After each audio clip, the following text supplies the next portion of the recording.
Do you need an amazing waterproofing product? Look no more.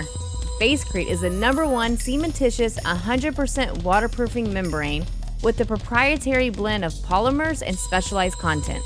An easy-to-use, all-in-one waterproofing membrane and bond coat that provides exceptional strength and unparalleled adhesion, yet remains flexible to absorb movement and the underlying concrete structure. With its range of application, Basecrete is the ideal solution to protect or repair any concrete structure. For use in swimming pools, roofs, terraces, foundations, cellars, deck, etc. It adheres directly to the substrate. No primer, no bond coat. How easy is that? Hey everybody, it's Heather on Hump Days with Heather on the Talking Pools podcast. I hope you're having an amazing day, as my slogan goes. If you're watching the video, it's a hot mess, but get over it, I don't give a shit. I'm not a girl that always has to be all pretty fad. Anyways, when my hair's like all curly and I just threw it up, so it's like, psh, I can just picture Rudy doing that sound effect. So this podcast is going to be a little heartwarming, more so a personal, mixed in with a little bit of business on this. So we lost an amazing individual for the DFW area, Truman, with the Right Way leak detection. That's what's on my shirt. Thank you, Kylie. I found the Right Way leak detection probably 3 years ago now, maybe 4. I'd have to go back and double check. But this individual company was amazing from the start, and they're still operating today. And unfortunately, Truman just recently passed away. But the kindness and the compassion that he showed to every single one of his clients and the detail that he took to his clients was amazing. From the office staff to the technicians that arrived to him personally was just outstanding. I used another leak detection that did great work, but shit ass fucking customer service. Like, horrible example. I would send them to a job. They would never call me when they're on the way so I can let my homeowners know. And as all of y'all should know by now from me, communication is key for any construction industry, any contractor industry, any industry really, because without that communication, your clients are going to get pissed. So this particular company was not communicating. They would just show up, they would do the repairs without asking, they would just fix it, right? Which is a big no-no in leak detection because some of these repairs are not cheap. Like if you're epoxying the skimmer throat, okay, that's fine. That's not going to take a too terribly amount of money. Or if you're puttying the skimmer throat. But when you're breaking up stuff and you're doing returns and light niches and so on and so forth, that's a huge difference. Well, they would do it and then send me a bill and expect me to pay that exact same day. Well, first off, you're a sub. And we have Net 15 to be able to collect from the payments from the homeowner and make sure we get approval from the homeowner first and foremost. Because as a business owner, you want to make sure that you always have the bills to cover your subs without the homeowner paying. Because guess what? That homeowner decides not to pay, you are still responsible to pay that sub. And that's why it's very important to make sure that you have the communication and you have the proper approval from the customer before you work on anything. After that happened with this particular thing, I reached out to other pool companies and asked who they used for the leak detections. And Truman came up with the Right Way leak detection. And I will tell you, it's just been amazing working with them. And Truman has shown how to be so kind and compassionate, which has kind of helped me understand where I was lacking in certain aspects a few years ago because that other company just screwed up a lot. And so I lost faith in leak detection companies because they were my 4th or 5th company that I had to go through. And I was like, okay, I'm just going to basically tell clients something that we can't do. So I was leaving money on the table. So I wasn't happy about that because obviously we're going to have some markup inside of the leak detection, right? Or any service that you subs. So you leave money on the table when you don't find subs to be able to do your work. Well, Truman has just been wonderful and has been amazing. And I wanted this particular podcast to be dedicated to him and his life and his helpful in industry And we have like over 300 mutual friends on Facebook. And so I know there's a lot of y'all in the DFW area that know him and know the right way leak detection. And it's just the grace that he gave everybody, just the amount of detail that he gave to his clients. Again, like I was saying, it's just been amazing. So, with that being said, let's kind of get into the business aspect of that. Whenever you go to find the subs, there's always things that I ask. And even though I had shit subs before him, I still ask these questions. But even then, these questions don't, I mean, they're supposed to help you, which 90% of the time I thought they did.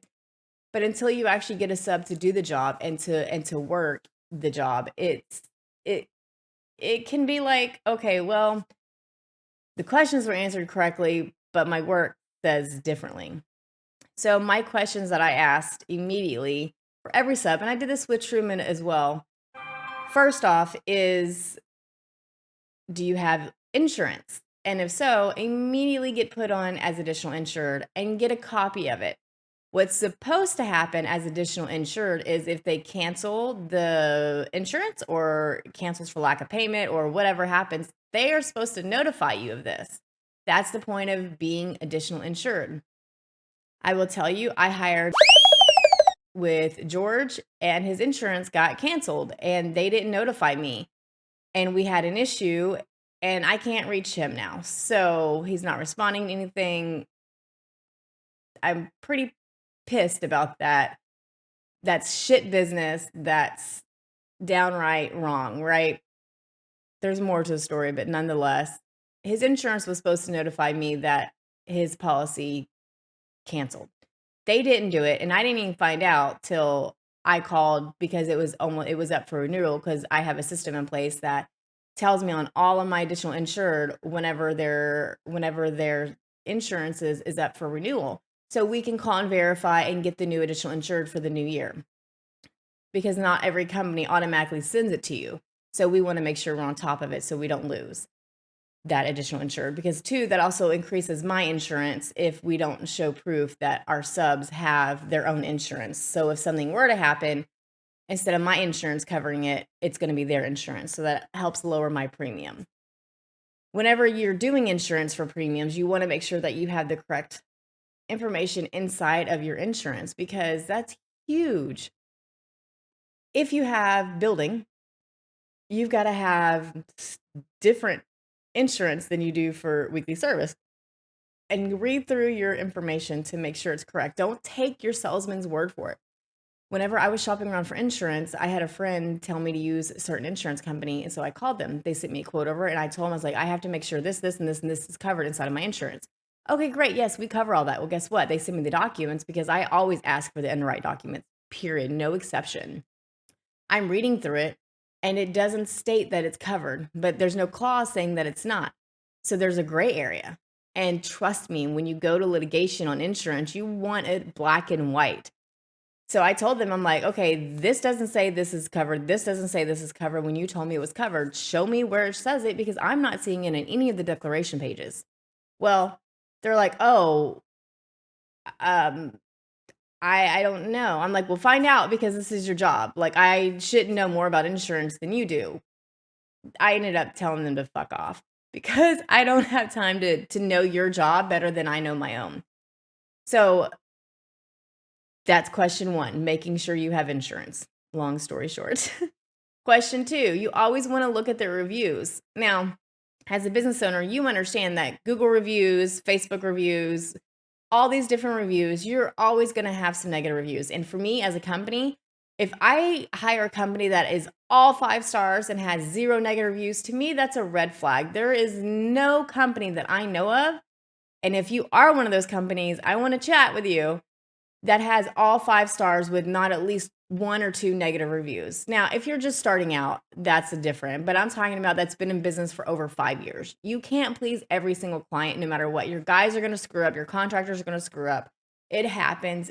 It's just a matter of how you address these issues. So you always look at the reviews. You always get information from that company for what do you shit I'm drawing a blank, the name. Hold on. It's coming to me. Shit. What is it? Referrals. There we go. I was drawing a blank. And sorry, Andrea just texted me a photo of her little new shirt. So I was distracted by that. So my brain was off. Anyways, so always ask for referrals and call these referrals. And you want to find out referrals from other businesses, not consumers, from other business owners, because you're subbing them. You want to make sure that they are operating the way that you need your business to operate. Are they communicating? Are they showing up on time? Are they invoicing you correctly? Are they trying to overcharge? Are they adding extra inside of the charges after the job is already done and trying to screw up your invoicing? Ask these questions from the other referrals.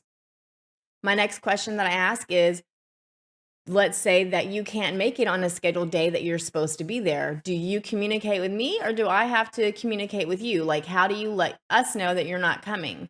Or if you're going to be late, like, let them understand how important that is to you and play out those scenarios individually, because you want to make sure that they're going to communicate with you. Now, so the way that I do my time arrivals is I don't say we're going to be there at 1 o'clock on the dot. Hell no. I have yet to see a company to be able to do that unless it's your first appointment of the day. Like, obviously, you can be there if you know how long your load time is at the shop and so forth. But if you're going to supplier, oh God, you never know how long you're going to be at the supplier. So I give 3 to 4 hour windows, either AM, PM, or arrival between 1 and 3 or 1 and 4, whatever the case may be. Depending on what we're doing will determine on how I do my arrival windows for my clients. So hopefully my subs do the same thing. Now, if my sub tells me they're going to be there between 10 and 11, I always give my customer a buffer. I'm going to say they're going to be there between, 9:30 and 12:30. That way, when stuff happens or they get a flat or the truck breaks down or they forgot something, it gives that extra buffer and we don't look late. No client's really going to get upset with that because in our industry, we don't need inside the house. Very rarely do we need inside the house. So most of the time, we don't have an issue with that. My next question that I'm going to ask is, how do they do their accounting? How do they do their billing? Whenever a job is done, what's my payment terms? Is there a charge to use a credit card? Can I direct deposit you? Can I Zelle you? Do you want cash? How do you want to be paid? Find that out first and foremost so there's no surprises. I will tell you, if you have a company that just wants solely cash, that's going to be super hard for you as a business owner because A, that means you have to physically be there with them every time that they're there and nobody has time to be there. That's part of the reason why you're subbing it out. 2, tracking cash, you have to 1099 them. And that's most of the reasons why they don't want stuff to be tracked, because guess what? They're hoping that you won't 1099 them. Well, you have to 1099 them. Next off, if you're going to Zelle them, you can't get that money back either if something happens, if it's Zelle or if it's cash. So that doesn't protect you as a business. If you direct deposit them, you can't really protect yourself either. So unless it's a sub that you truly know how they work and you're comfortable with, I always suggest a credit card or a check. You can stop payment on both of those if whatever reason that need happens. Hopefully you never have to. I've only had to do that one time for one particular individual. Okay, so when you do the payment chargebacks, obviously you want to communicate before you do that. And if you can't come to resolution, then we need to figure that out. But you're paying them, so you should already have the invoice and understand what you're going to pay them versus what you're not. So you really shouldn't have to charge back for that. But this protects you. All right. Well, those are my questions, and I hope it answers you. And again, Truman, thank you for being such an amazing individual. And Kylie is still running it. So if you need lead detection DFW, reach out to the Right Way. It's right here. And give them a call. Their website is fixmypool.net. All right. Heather's out. Bye, guys.